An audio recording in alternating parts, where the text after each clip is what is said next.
All right, so welcome everyone, and this is where I'm trying to show you how we are going to digitize your expertise. What we really mean is you already have your expertise, you already have things that you know, experiences you have went through, things that you are great at, people calling you for your services, calling you for your products.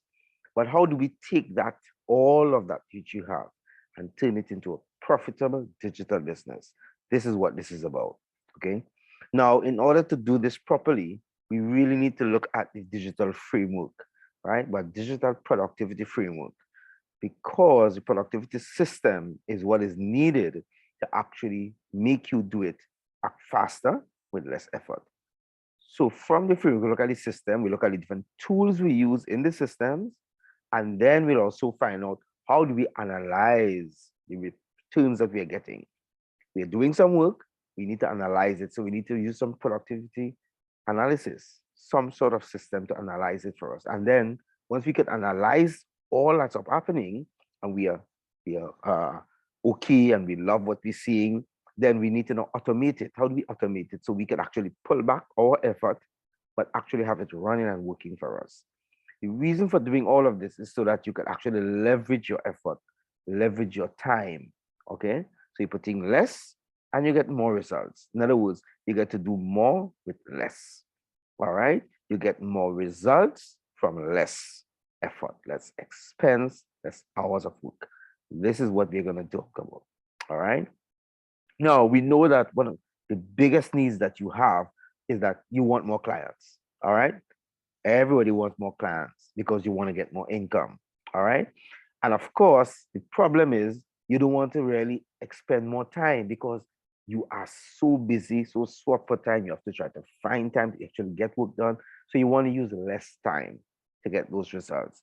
Also, you want to put in less effort, less work on your part. So how do we do that? We try to find out how to get it done, but also some people want even more fun.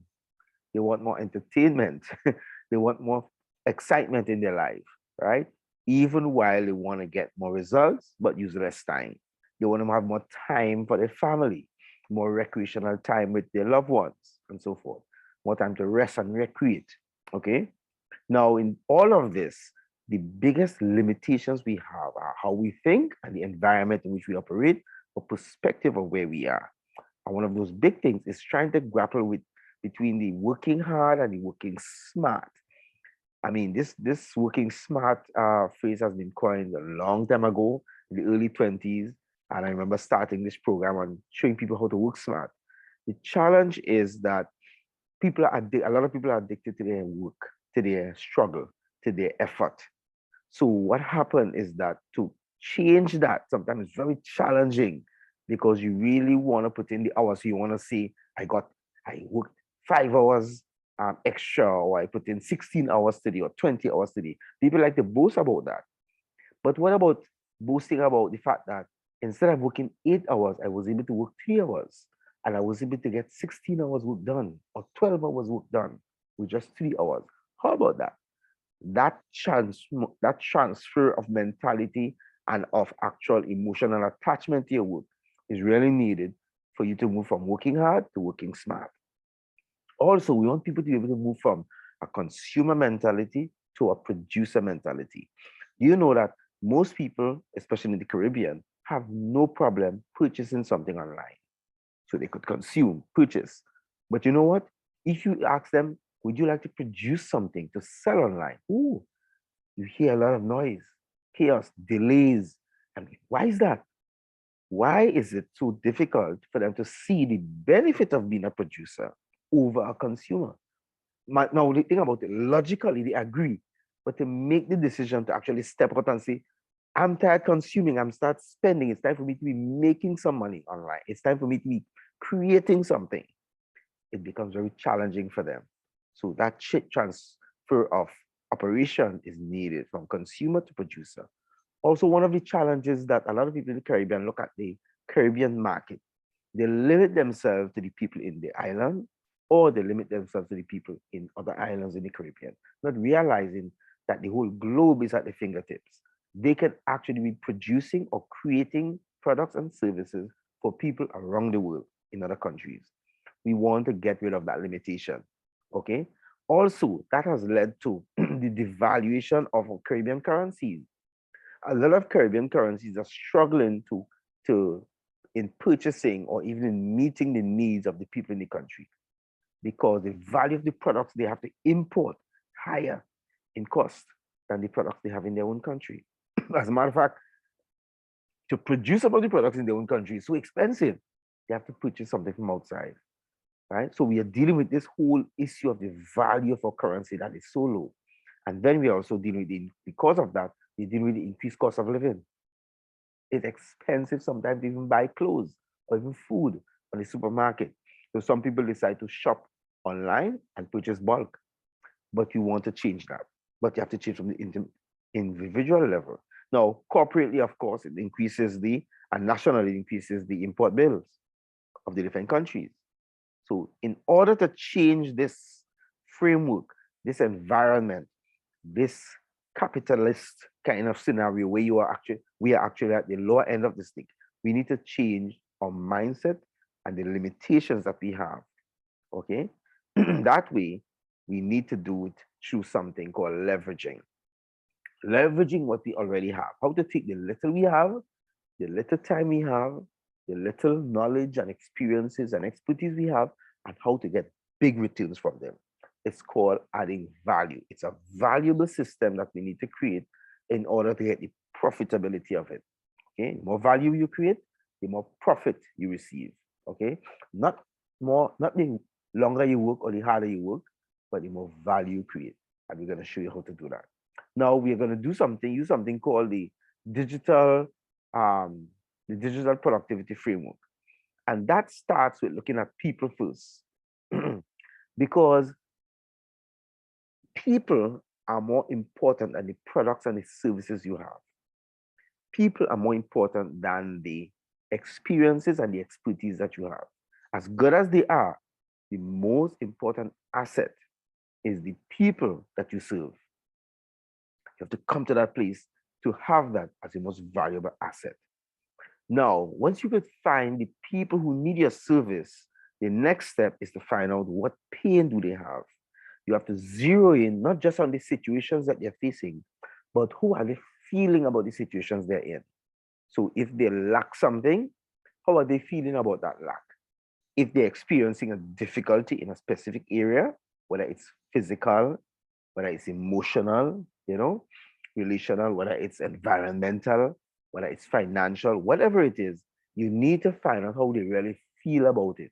What is the frustration and the fear and the challenge, right, that they're really going through? Is there an embarrassment happening? Is there shame? Is there? You need to find that pain in order to serve the people properly. But what happens is that when you do that, then you create the product to relieve that pain, not just for the person, but to get rid of the pain, get rid of the fear, get rid of the frustration. When you design your product around that, is around a solution for that pain, for that problem, for that fear, the people cherish you, they value you. They actually call you a brand eventually. They are the ones who actually run after you eventually. But you can't, the focus is not your product first. The focus first is the people, finding out the pain they have, and we're going to show you how to do that. And of course, then you create the solution, which is your product, to that pain. All right. There is where you now start receiving the profits. All right. That is where you start receiving the profits. The bigger the pain and the solution that you create for that pain is the bigger the profits. Because value determines the product, the profitability of your service or your products. The value. All right. So that's the way we're going to use. They're going to use this. This way you get to do more with less again. All right. Your product now could be something simple, but the product is determined by the pain of the people. And your profit is determined by the size and the value of your product to the pain that the people have. All right. You get to do much more with less when you understand this. How do we apply this digital productivity framework? We use what we call a concentric circle system. Now, this system shows you who you are going to do business with, who are really your people or your clients, right? Now, there are many people that you could serve, but we want to serve only the people who are valuable, who will really, really, really need and want and passionately want what we have to serve. We are not interested in strangers. Strangers are people you don't know, who you might connect to on the fly, acquaintances you might meet once in a while, people you might message in a group, who you connect with in a group once in a while, who might ask a question. That's a stranger. That person have no connection with you. But you want to move them to an audience. You want to move them to a place where they are looking out for your comments and they're looking out for your opinions. They want your opinion. They ask your opinion, right? That's an audience. Those are people looking for you. They might come to the same groups as you. They might come to the same video sessions that you have, the same webinars, the same seminars, you know, the same mastermind program. Those are just audience. They just want to hear your opinion. But then they're still not your clients. You want to move them into what they call a community. The community now are people who actually trust you now. They trust you and they build a relationship with you. They depend on you, not just for your opinion generally, but they want your specific advice in order to make decisions. So your advice is not one of the others. Your advice is crucial for them making decisions. That's your community. They're the ones to engage with you sometimes daily to get your opinion, to get your take. And not only that, they're looking out for what you have to add, additional information you want to put to them. They enjoy learning from you. They enjoy hearing from you. They enjoy listening to you. All right. And they enjoy collaborating with you. That's your community. But you don't want to do business with your community. And then you move your community to become clients. The people in your community who need your service now, all the people in your community might not need the same service or the same product. They might need different services or different products, but they become clients when they purchase a product from you or a service from you. Then is when they become clients. So these are the people you do business with and move them into clients. And then clients eventually become your promoters, the people who call you a brand, the people who talk about you and share about you. That's your clients. All right. That's how we apply the framework. Now, we also want to what you call dealing with the digital productivity systems. Now, the systems include tools and products. So, for example, in the framework, we will have the people and the products. What are some of the products? Ebooks. So you could take your expertise and turn it into an ebook. You could turn your expertise or experience and turn it into online course or e-course. You could take it and turn it into a live coaching system. You could also turn it into a workshop, right? You could also turn it into a mastermind as you're collaborating with others, like your peers. Or you could turn it into a podcast by inviting certain experts at certain times on certain topics related to what you're about. So these are examples of products inside of the digital productivity system. All right. Some of the products, there are more. Now, let's look at the actual systems. Now, the systems itself, the productivity systems, are a combination of two things. Digital tools, right? Which is like you have your marketing, you have your product innovation, your CRM, your payment systems, and automation. All these are tools that you use to do these things for you. All right. And these tools are used to like attract strangers and convert people who have visit you, like your audience, and then closing the community people into becoming clients, actual customers, and then delighting them to become promoters. All of these things that you use inside here are called tools, little apps, little programs, little steps that you use. But your system is a combination of the tools and business systems. What do you mean by business systems? If you are using tools to create products, you don't have a business yet. You're just creating a product. An actual business now is a system that operates without you. It's a profitable enterprise that works without you. That's a business system. So you are, as a business owner now, own the development of these products or the creation of these products, but you yourself are not really creating the products. You yourself are not doing the parts of the operations because you have designed it and you have a system that's running that's actually doing it for you. Like the finances, the management part, the delivery, the sales, the marketing, the branding, all of the things that are being done for you, but you are the leader inside. That's like an orchestra, right? Like an orchestra, you are actually leading the team or the different areas, but you are not necessarily doing the work of it, right? That's when you have a productivity system that works for you. Okay. Now, also, you have what you call corporate management programs that actually help you. These are tools again inside the system, right? What these things do, like Google Workspace, what they do, they allow you to run an entire company from one location, one online platform. So you don't have to go to an office. You have all the things related to running your office, checks and balances, analysis, movement of documents, management of services, communicating with people, following up on projects, all from something like Google Workspace. But you also have project management system like Teams and Basecamp. These also help you to manage projects.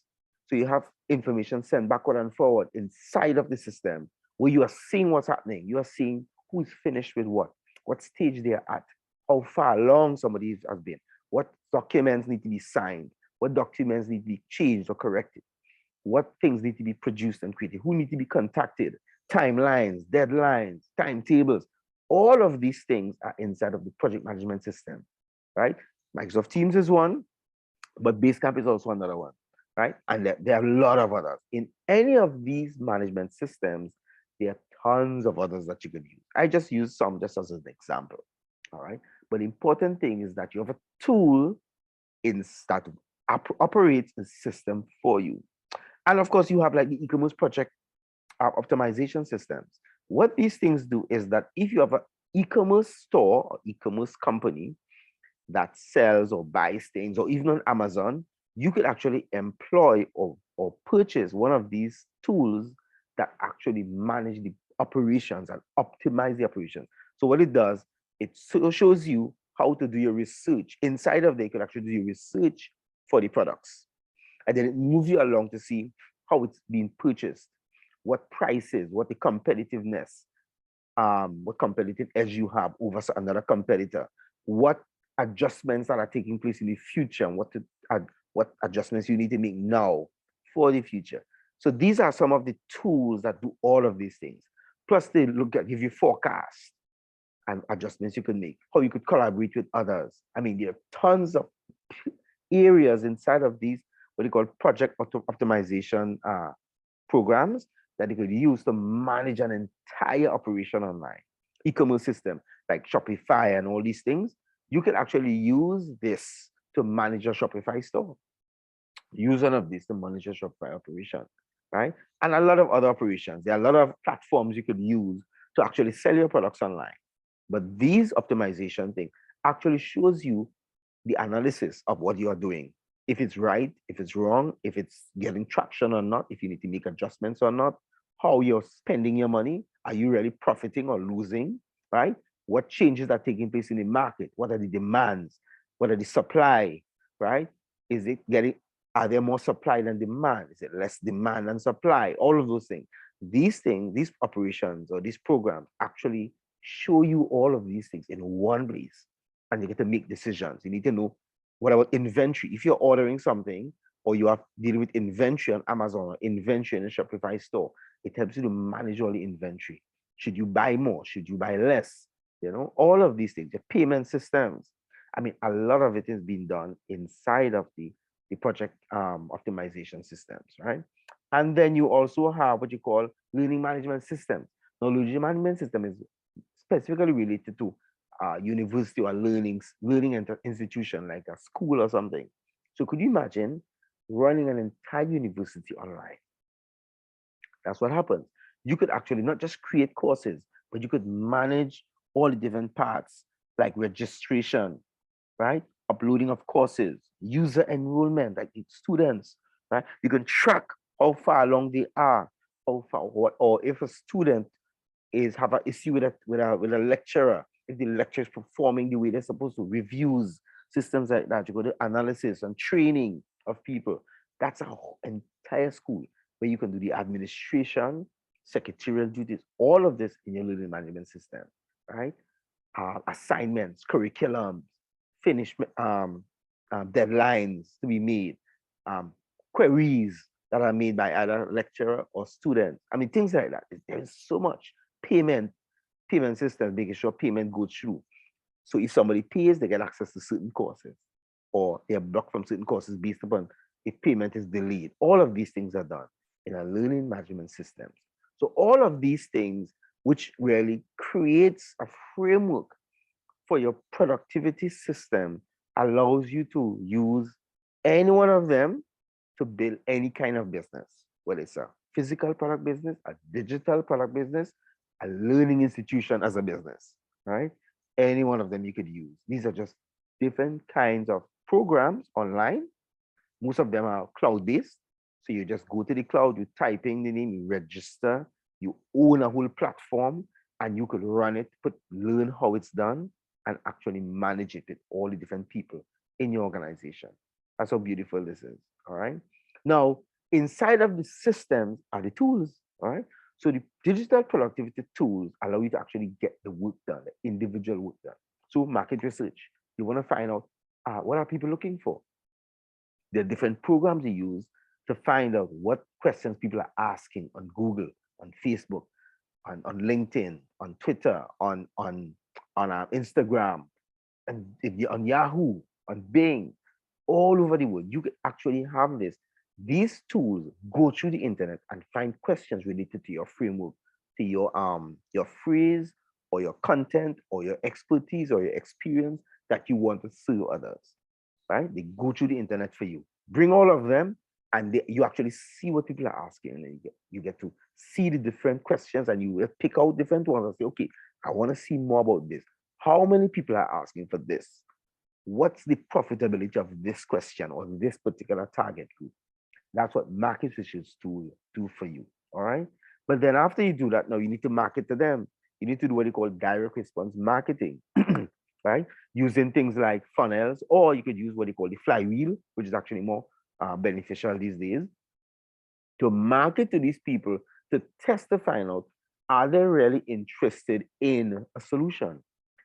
Do they have a real pain, a real frustration, or they're just asking the question just for browsing sake? They're not really serious. These things allow you to see what is profitable and what is not, what you should really focus on or not. Now, could you imagine this? You are targeting an audience before you even create a product. That's what's the beauty about digital productivity systems. You can target an audience even before you create a product. That's what's nice. You don't have to create the product first. So you actually waste less time, you actually use less time, and you actually get more done. All right. So instead of wasting time, create a product, and then you have to force yourself to try to market it and try to get people to buy it. No, you actually research and find out what do they really want as you go through the steps of market research and marketing to get the responses. As a matter of fact, you could actually get people to pay for a product before you actually create it. That's what's so nice. Before you write a book, you could actually get somebody to start paying you for the book. If you create an online course, you get people to start paying you for the online course. That's what's nice about this. All right. Now you go to the other part. You want to create your product now. Because you've marketed, because you now know who is your target audience, who is your actual ideal client, then you create a specific product for that client. Now you can have other clients in the future, and then you do the same process and create specific product again for that particular audience or that particular community. Sorry. That community who becomes client now start consuming another product of yours. So you could have several products serving different clients. All right. And then, of course, because you're buying the products, you must have payment systems. Of course, you have the international payment system like PayPal, and there are tons of payment gateway systems, tons. All right. Of course, I always like to look at the Caribbean one we have, which is VP, which you can use to help people pay. Or you can do what you call bank transfer. You can set up a bank transfer system on your computer online, right? Now, in all of this, you have no website yet. You're still in the beginning stage using the tools, right? So I know a lot of people asking for website, but that's important, but it comes at a particular time. It's not necessarily a have to as yet. All right. You can do it, but it's not have to. All right. But the most important thing is the people. Remember, we said the people and the paying first before the product. So the website is part of the product. Okay. Now, let's go on. Now, as we start getting customers, we want to manage our relationship with them. That's where the CRM comes in, right? The customer relations management system allows us to have automated emails going to them every week, giving them tips, encouraging them, inviting them to the meetings and the different seminars, right? Different things that you have, the training that you have, or inviting them to purchase more product, more services, giving them promotions, which this is being sent to them automatically as groups. In this CRM, you can also segment who you want to receive what information. So all the information don't have to go to everybody. Some people might want a physical product that you make. Some people might only interested in the ebook that you make. Some people might only interested in the course on a particular topic that you developed. So you can actually separate what information different people get, right? And of course, as you keep doing this, you get them to go back to the market research. You start finding out more about the people that you have as clients. The clients, the more you find out about them and their needs through market research, again, you get to find out more pains that you have, more challenges that they have, and you start marketing to them again for another product, and the cycle continues. This is in using the digital productivity tools inside of the digital productivity systems. All right. Each of these tools, or set category of tools, I should say, actually work inside of the system. So there are many market research tools. There are many digital marketing tools. There are many digital products. There are many payment systems, and there are many CRM systems or tools, right? Many. We just choose one to work with when we start going through different products or different services. Things that you like, you might even change them. Sometimes we change them. We don't like one this year, next year we change to another one. That happens, that's okay, right? They're just tools. You can always change the tool, all right? Now, this leads you to analysis. The analysis allows you to look at what is happening with your business. So you want to look at the traffic, how much people are really coming to you, whether it's coming to look at your book, look at your course, your website, your programs. You want to see the traffic that's coming. Just looking, but you also want to measure the sales, how much people are actually buying from you compared to how much people are actually visiting. And you can actually change that ratio by increasing what they call the conversion, right? But if you don't have no analytics, you wouldn't know how much, you wouldn't know the difference, and you wouldn't know how to improve the conversion. All right. So these analytics program allow you to actually improve your conversion rate. All right. So you get more results from less, as we say, right? But also, since you're doing that, you of course want to monitor and analyze your cash flow. Okay. Am I spending more? Am I receiving more? Am I really profiting? You know? And of course, your client satisfaction. You want to see how satisfied are your clients. Are there complaints when you're getting reviews, when you're getting concerns? Are you a 4-star or 3-star? How valuable are you in their mind? Would they buy from you again? You want to know how satisfied they are. Would they recommend you or refer you to others? You want to know those things. So the analytics system allows you to get this feedback, because you need to get feedback to grow your audience, to improve your services, get better opportunity. And then, of course, brand recognition. As your clients become satisfied with you, they make you a brand. Then you deal with branding. One of the challenges that a lot of people look at big companies that are already brand names and try to create a brand from scratch. Now, it can be done, but it's very difficult and very expensive.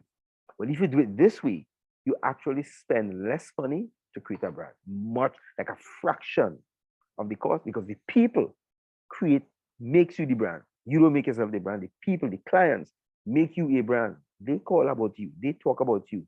They brag about you, and they make you a brand. So you actually become a brand by spending less, right? By investing less, all right? Now, this growth trend from traffic to brand recognition can take place between few months to a few years. It depends on how fast you implement each stage of the productivity system, how fast you implement it. It's all there online. You can create, or you can from scratch, or you can implement from tools that are already available, systems that are already available. The speed is dependent on you. But what is nice is that you can actually go to the level of automating it, which is you have your tools inside the systems, and then what you do is that you now have staff, freelancers that you pay a little change to to use the different tools inside the systems to report to you. All this reporting comes to you, and you are able to see how the business is running. So you create what you call a productivity system. All right.